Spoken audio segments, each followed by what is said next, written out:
Welcome to Creepin' It Real. I am Judah. I'm excited to talk about the 2025 horror film known as Companion today. Watched this over the weekend. It's been on my list of things to do, and I finally sat down and watched it. And I'll just go out right now and say that I did overall enjoy this movie, and I do have some major nitpicks with it.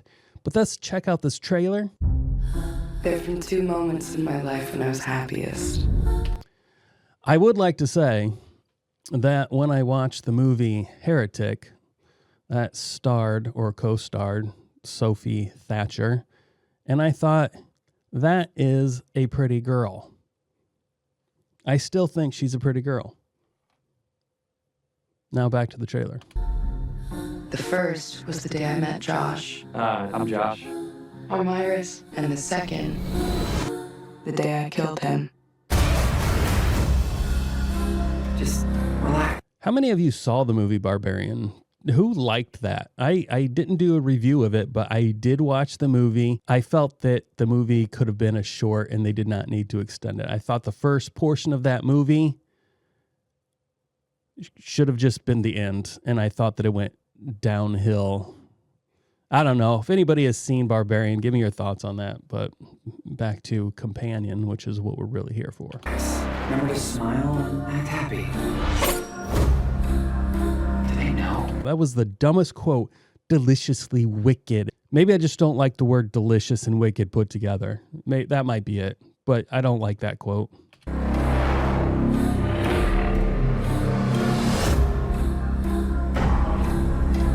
Iris, wake up. What are you doing? Shut her down already. What is she talking about, Josh? This was not part of the plan. I didn't mean to. Did you jailbreak your sex bot? Wow, Josh. The days of you controlling me are over. Are you breaking up with me? It's not you. It's me. They are about to show a clip from this movie that really frustrates me. And I'm going to talk in advance about it, even though it kind of jumps over some other things I should lay as groundwork before talking about this. And generally, I don't see these trailers beforehand. But since this was a new movie, I did see the trailer. But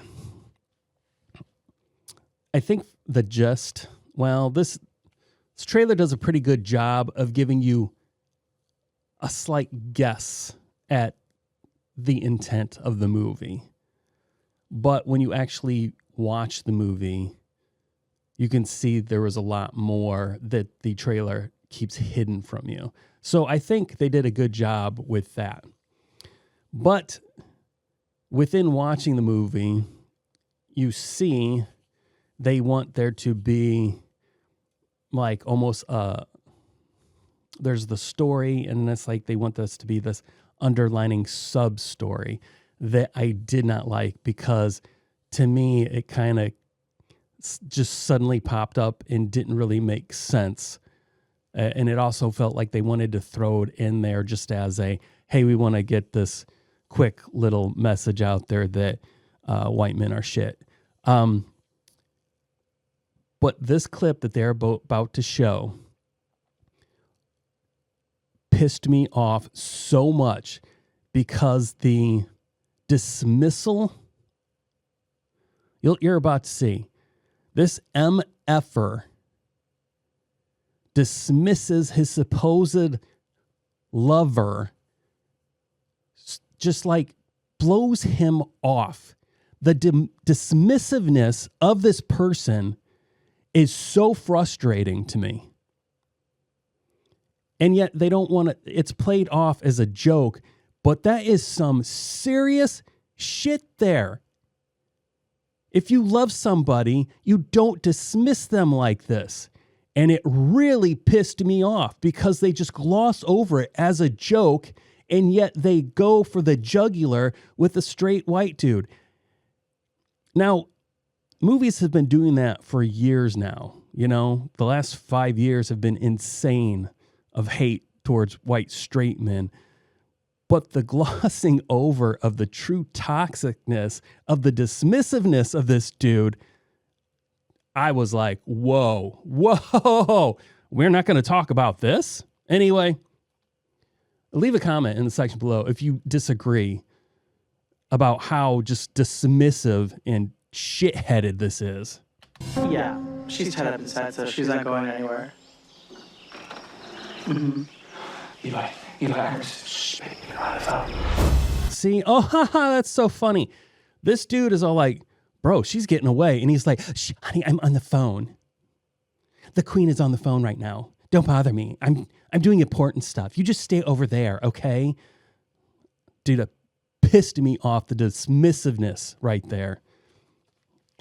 Sorry, I didn't mean to get that angry. When I rewatched the trailer, I was reminded, and I'm like, wow, that is like some shit attitude right there. You're not important enough. I'm on the phone. What I'm doing is more important than what you have to say. So just, shh, baby, I'm on the phone. God, it pissed me off so much. Sorry for that. So for the most part, as I already said, I enjoyed this movie. I don't mind looking at Sophie Thatcher. I think she's a pretty woman. And I thought that this movie did a pretty good job on not entirely letting you know what was going on. Now, I'm going to get into some spoilers here. The trailer has already alluded to some stuff, but I'm going to get more specific. So, as you know, this is about what they crudely call a sex bot.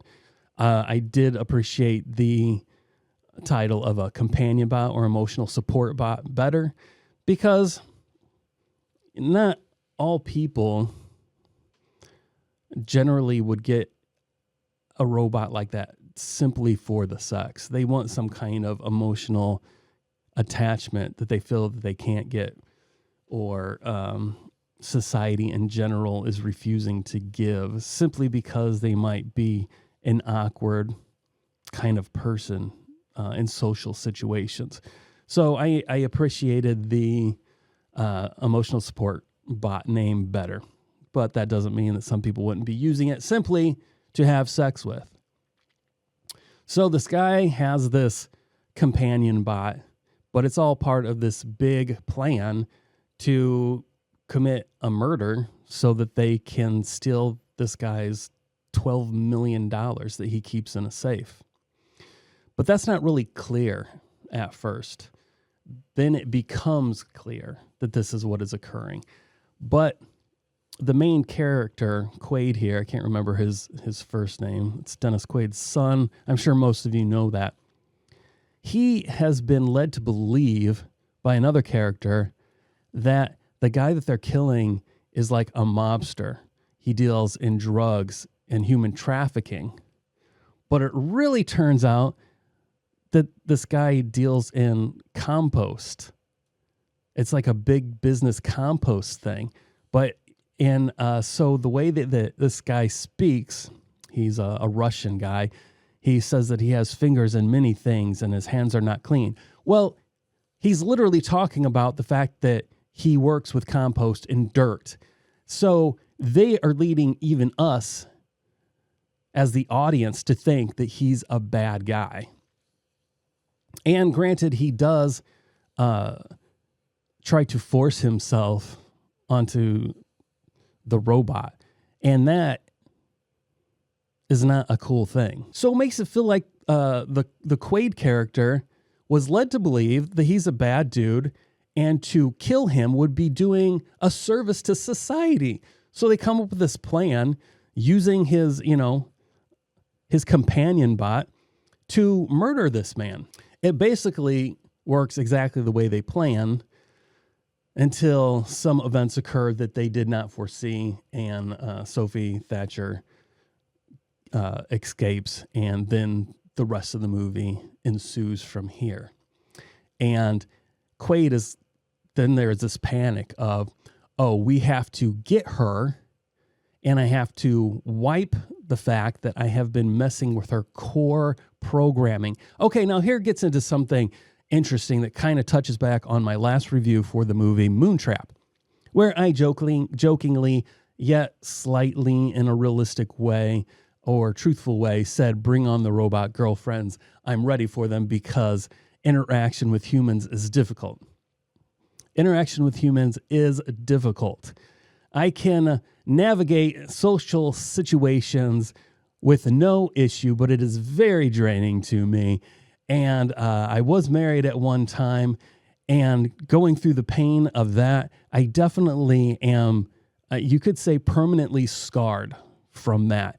And I have no interest in ever trying to re-enter that sphere again, to find a new lifetime companion, a real female companion. So I jokingly say, bring on the robot girlfriends. Okay.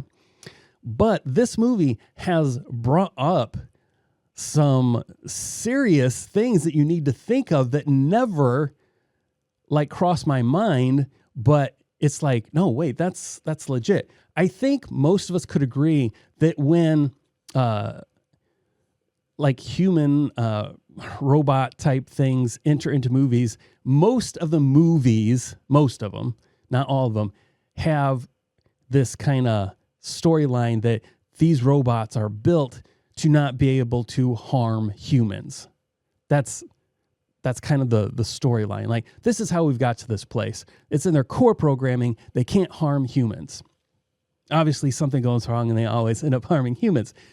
For me, I had never thought of, just like people jailbreak their phones, going in and jailbreaking these bots and shutting off, modding these robots to do things that they were not originally intended to do.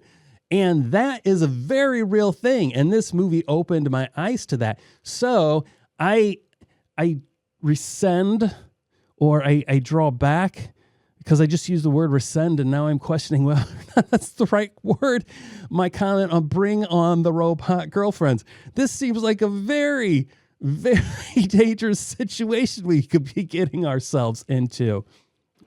So erase that from your mind. Don't bring on the robot girlfriends. It seems like more trouble than it is worth. But this movie, I felt, had one tone at the beginning, and then at the very end, it switches, and it didn't make a lot of sense to me.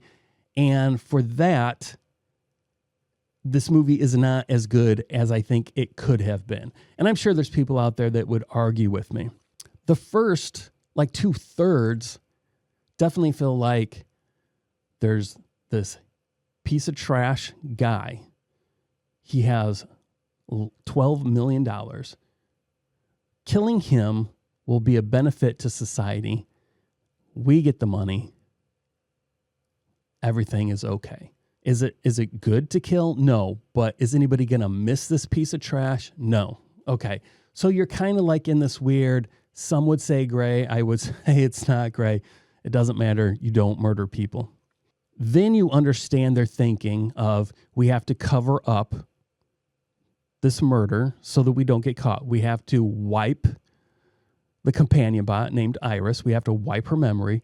We have to put her in, reset her to factory so that people cannot see that I did a jailbreak on her, and essentially upped certain aspects of her personality that would allow her to kill someone, which she is supposed to not be able to do.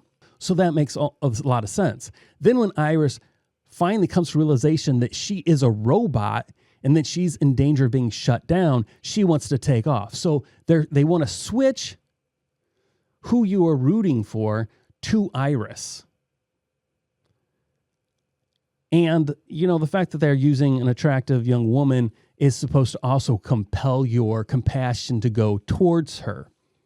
But you understand why. And it forces you to struggle with this weird feeling inside of yourself of, is this just a machine? Is this wrong to hunt down this machine? Does this machine have a right to live? It's interesting feelings that it causes in you. So who you are rooting for, depending on how you view this, is going to be very interesting. I think it could be different for the viewing audience, but I do feel that majority of people will be rooting for Iris in some form. But you understand the panic of the people who were using her as a tool to murder this guy. So you understand why they're going after her. It's all about keeping themselves out of prison. It's not a hate for Iris. It's not a hate for robots. It's not, like robot phobia or something. It's just, oh no, we got to clean up the crime scene so we don't get, sent to prison. So there's all this stuff that ensues. Then the tone switches. And this is what I did not like. It goes from, we have to clean up our mess so that we're not caught, and shifts into, I am a domineering white male that wants to force my will on everyone, which that was not the initial tone of the movie. It turns into some weird abusive relationship kind of thing where it's like, oh, well, you're a woman and you can't leave me. I'm the one who's in control, and I'm going to bring you back, and I'm going to cause you pain because I'm a narcissist and I can't have other people be one up on me. So the tone totally changed. And it was like, what? Where did this come from? First, he's like, I'm okay with killing this guy because he's a bad guy. And he's like, hey, Iris, I need to tell you you're a robot, and I really had feelings for you. I'm sorry, but I'm going to have to shut you down. Okay? It goes from that to suddenly like, you'll never leave me. You're mine, and you're mine to hurt and destroy because you're nothing. It was horrible. I mean, there are people out there who treat their supposed loved ones this way. It is bad, and that stuff should not be winked at. It should not be swept under the rug. That kind of real crap should be taken care of. That should not be allowed in our society, to be able to abuse people and treat them like dog shit. But the way that it shifted made no sense to me, and I didn't like that. But again, like I said, it felt like they needed to throw in that weird message just to get it in there. And it felt unnecessary. They could have still followed with that whole, hey, I need to shut you down because I need to cover up my crime scene. But they went off the rails. And I'm sure some of you right now are thinking, okay, this guy's a dummy. He's a misogynist. It's just not true. I'm not. I was raised by very strong women. And at my core, you could call me almost a male feminist, but not in the way the media would want that to be portrayed in this day. Saying that brings up some weird, like, beta cuck idea. And that's not where I'm at. I believe men and women are equal. And I believe women can do the same things that men do, but I also 100% believe men and women are different. And we need to celebrate those differences. And we need to lift up and protect each other in the places of weakness that we have. But I did witness, as a young child, my mom being treated as if she was less because of her being a woman. And I'm not cool with that. That is not cool. And not from my dad. Not at all. In work situations, her working at a place, having the credentials, having the time, and yet being overlooked for that promotion and it given to a man. Seeing that. And obviously I don't know behind the scenes. This was just my child brain looking at it and seeing it this way. And so I'm for, women, But this movie went in a very weird direction right at the end. And I feel like if they could have stayed away from this, I could give this movie a higher score. Also, I'm trying to keep this a short review, there was some major plot holes or inconsistencies or things that would not occur in reality. In that scene, you know, where I kind of went off and that dude was calling the cops and his friend was trying to tell him that the robot was running away. And he was like, oh, honey, I'm on the phone. They called the cops to report the murder. It takes the cops like freaking 4 or 5 hours to get to this effing house to investigate this. You report a murder, you would think the cops would come faster than freaking 4 hours. I have no how long it took. I'm just throwing out words. But in one part of the movie, the Iris gets in a car. She's driving away. Then Quaid reports his car stolen. The car shuts down and she's not able to go anywhere. Then she's on the side of the road. A cop drives by, sees the car. He pulls over to investigate the situation. If that cop was in the area, that means he knows about the murder that occurred at that home. If you are a police officer in a certain area, from my understanding, they're going to be like, hey, we need somebody to respond to this. Okay, I'm in the area. I'll go check it out. That guy was in the area. He would have known that there was a murder that occurred. So he's engaging with Iris. He understands that she came from the house where this murder was reported. Instead of him being like, oh, wait a minute, this seems fishy, he starts going on, oh, that Russian guy, he's so funny. Yeah, I love that dude.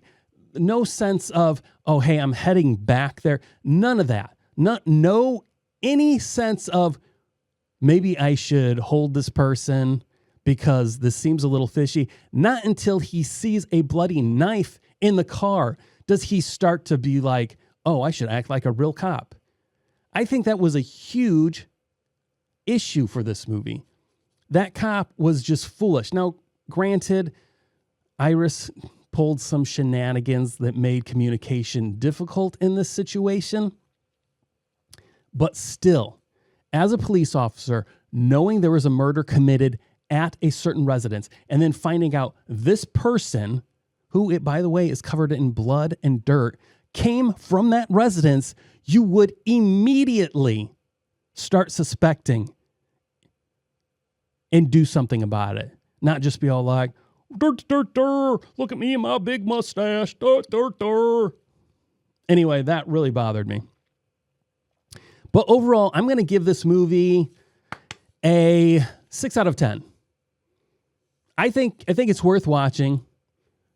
I thought it was enjoyable. There are some things that don't work entirely, but for the most part, it's an enjoyable movie. And I think at this point, I might be able to say, now we still have a lot left of the year 2025, but so far, this would probably be my favorite horror movie that has come out in 2025 so far. But, as you know, I like to give a little balanced review of these movies. But before we do, I wanted to mention that this movie supposedly had a budget of $10 million and it brought in $36.7 million. Now, when you look at that, that sounds like that's not so bad. But now I'm getting all this information from Wikipedia. But if you look at other stuff that they report here, like if you look at the marketing, it says, let me throw this right here. See the marketing right here? It says the studio spent $29 million in promoting the film. If that's true, and you see up here, they say that the budget was $10 million and it brought in 36, but promoting the movie was $29 million, then they didn't make their money back. And that's in my opinion, that's a failure. But anyway, here we go. This is from Ryan Pottinger. He gives this a 1 out of 10. This, I got to tell you, I pre-read this guy's review and I love his passion. I have felt this passion before with other movies that people love. I hated it. I kept hoping that there would be something of substance to it, and boy, oh boy, was I disappointed. I have felt this so many times with movies that other people love. Terrifier comes to mind. If you want to spend an hour and a half being slapped in the face with stupidity, this is the movie for you. Ben Stiller recently theorized that one of the reasons that Severance is so successful is because he and the writers trust their audience to be smart. And it's clear that the companion goes in a different direction. Now, I feel that's a little harsh because I did enjoy this movie, but I love this person's passion. I feel it. I feel it. Ooh, I love it. The main character verbalizes her plans and actions before performing them, and the writers contradict their story by forgetting plot points and rules previously established in the narrative. Okay, see, and you have heard me before in some of my nitpicks. You can create a world. You can make up absurd rules for your world, and that's fine. People can fly. People can walk through walls. Great. We all know we can't do that. But if that's how it works in your world, that's how it works. But stick with those freaking rules. You don't get to just destroy those rules because you've wrote yourself into a difficult position and now you need to ignore it just so that you can move the plot or the story forward. You don't get to do it. So I support this person, Ryan, in his disgust for this.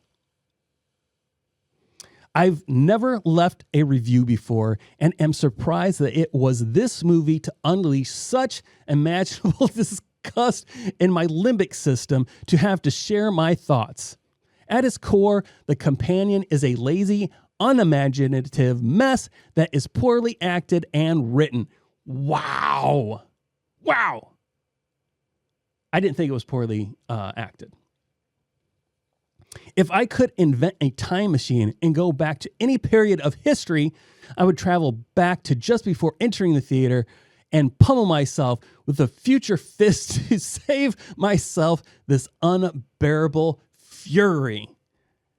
That is incredible. I love that passion. And I do not entirely agree. I think the hate he feels for this movie is not entirely warranted. I generally enjoyed it. I mean, towards the end, I started feeling this way because I felt it went off the rails as far as the context of the movie and the motivation for Quaid's character. I felt made no sense. That sudden switch in his personality made no sense to me. So I don't agree with that. Let's read one more. I think this one is too simplistic, but I'm going to read it for you. All movie, and I'm going to read this verbatim, and there are some things that don't make a lot of sense. All movie revolves around a toaster who gets consciousness and starts going on a killing rampage. A little too simplistic right there, but we'll give it to him, her or him. The director would like to convince the audience to side on the main robot character just because it has a big frontal airbag. Okay, well, I don't know. But in reality, nobody cares. Absolutely predictable story already seen in so many different formats. Come up with something new next time, thanks. Bad character development and boring, slow plot is only a side note for how bad this movie is. Here's a little... It says bad is this movie.